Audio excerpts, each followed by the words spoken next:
for our next comic, Mr. Joshua Shore.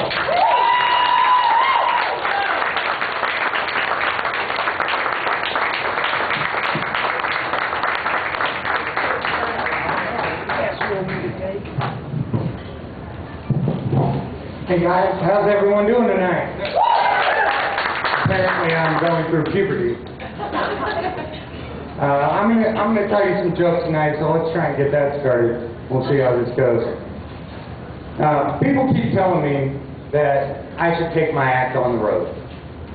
And I keep telling them to smell my finger. Now that's usually a conversation killer, which I'll be honest, was always my end game.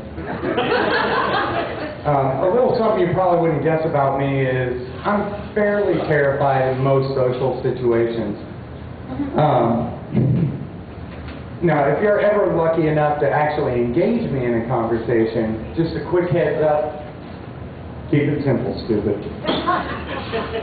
Don't try to analyze me. Don't get deep. You know, there's nothing that's going to make me shit my pants out of fear quicker than casually bringing up the finer points of the difference between Twilight and the Hunger Games. I mean, I know that people make jokes and think that it's cliche to talk about the weather, but I will honestly have that conversation with you for hours. But I'll take you to my house and turn to channel 2. Like it's not just already there. Anyone else catch the farm report and know where grain futures are sitting? I fucking do. Yeah, I'm a virtual how-to guide on what not to do if you ever want to grow up and have friends. Now, I even tried getting all these tattoos, you know, to maybe trick people into thinking that I'm interesting, but so far it hasn't worked.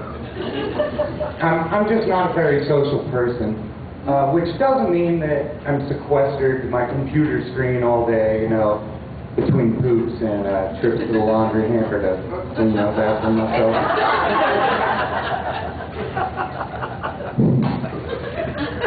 You know, I'm out there in the world. I'm out there. I'm using alone at Applebee's. I'm renting 2-man horse costumes. I'm riding a roller coaster car all by myself. Now, I work at a coffee shop, which I know sounds really glamorous. You know, it's a nice, relaxed environment where cool people meet at and don't act annoying as fuck. Oh, wait. Yeah, they do. Trying to tell me about the origins of coffee, like I asked. Or fucking care. No, on the outside, I look like I'm keeping it together, but really, all the shit I deal with on a daily basis has turned all my pubic hair white and straight. It's totally fucked. You know, it's like looking down and seeing an age progression of myself in about a quarter of a century. But on the other hand, you know, I do love my job. I mean, I get all the free coffee that I can steal. I love coffee. You know, I just find that nothing wakes me up quicker after a night hanging out in an opium den than, you know, a big steaming cup of coffee with an 8-ball in it. But I do kind of need to cut back. Last month on Mother's Day, I actually overdid it, and I drank so much coffee that my entire body, was physically shaking. And when I met up with my mom later that day, you know, and I gave her a hug, you know, to show her that I appreciate all of her sacrifices throughout the years, I actually brought her to orgasm. So, that was pretty strange.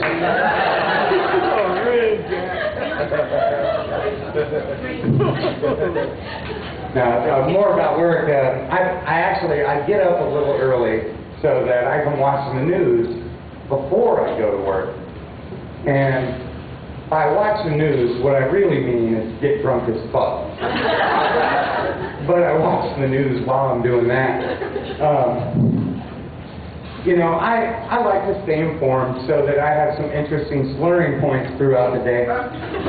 But it just seems like the media has sensationalized everything to the point where my interest isn't even piqued unless it's like, you know, the story's just dripping blood, or maybe it's a story about some guy who had 10 babies fall out of his vagina. You guys remember when AIDS was scary? Anyone remember? Yeah, well, now it's nothing you can't cure without a tetanus booster and a vitamin water, thanks to topeka. No, I just think that we as a nation have been desensitized to a lot of really fucked up stuff. And that's why the last time I got molested, I didn't even report it. You know, like I need some other kid coming forward and saying that my words gave him the courage he needed. You little shit, this is supposed to be my dress junket. Now you show up, and I might as well just head back to the bus station and root him myself. Now, I just think that we as a nation have lost our way. I mean, it's 2012 now, and I don't buy into the whole end of the world hype, but I do like to keep my feelers out for weird shit. Like, the other day, I saw a headline in the local paper. It says, "Local man fulfills prophecy. Neighbor cleans up." And I think to myself, now what the fuck does that mean? Well, you know what? Fuck it. I don't even care. Let's move past it. You're on my radar now, motherfucker. I'm going to keep one eye on you, and I'm going to keep the other eye on a set of titties. Because it helps to keep me grounded. Now, I just don't want the apocalypse to sneak up on me. You know, I'd at least like to have some clue that it's coming, so that, you know, I'm not eating on the toilet or one of the other disgusting things I do when I think no one's watching. I just like to be doing something cool, like, you know, wrestling with a gorilla or smoking freebase with Woody Allen. I keep flipping around in my book, but you guys are a good audience. It's because I don't have shit memorized. So you don't care. Do you? Fuck no. Okay. Moving on. So the other day I was smoking some weed that I dug out of my beard. Or it could have been last year, I don't know. I can't really keep track of time anymore. How fucked up is that? You know, I've smoked so much weed and not meth that my brain is in some sort of freaky time warp. Yeah, I live my life one catastrophe at a time with no regard as to the sequence of events at all. The best way I can describe it is like it's one giant episode of Lost. You know, stories just starting and stopping wherever the fuck they feel like. Suspense, intrigue, half-naked dudes. Yeah, I can never really tell if it's a flashback or a flash forward. You know, can you just imagine me, you know, stoned out of my head, just walking around town, just like, what's in the fucking hatch? It's pretty much what my life's like, you know, it's kind of sad. Like right now, I can't tell if this is actually happening, or if this is a flashback to happier times, that future me, who is serving out the rest of his days in Guantanamo Bay, is, you know, maybe quietly reflecting on and solitary.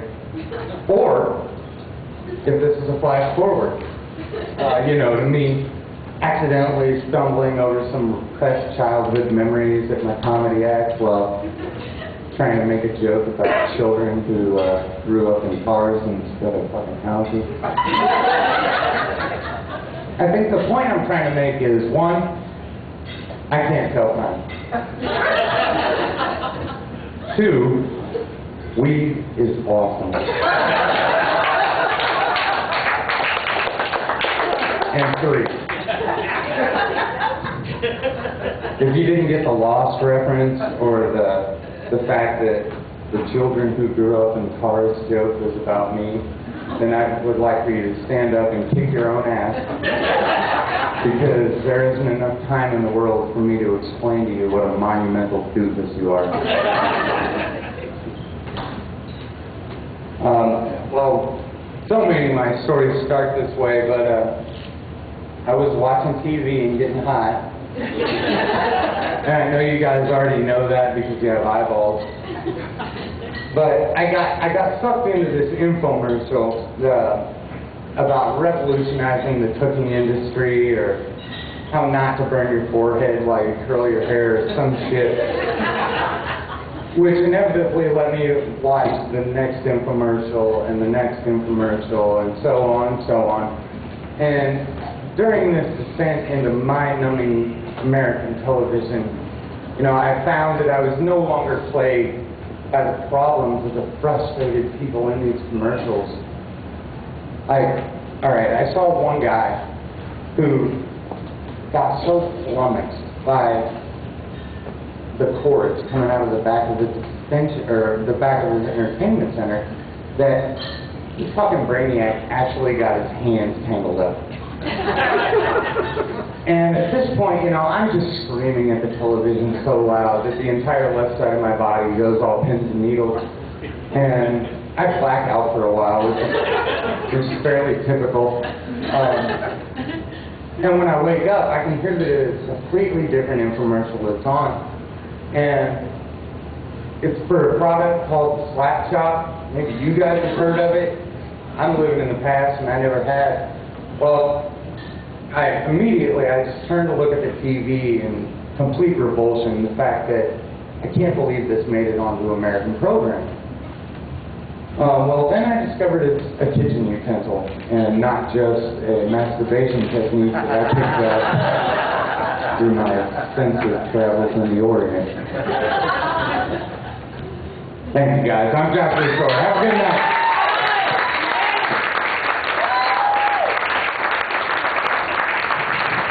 Thank you, Joshua Shore. I couldn't. That's not okay.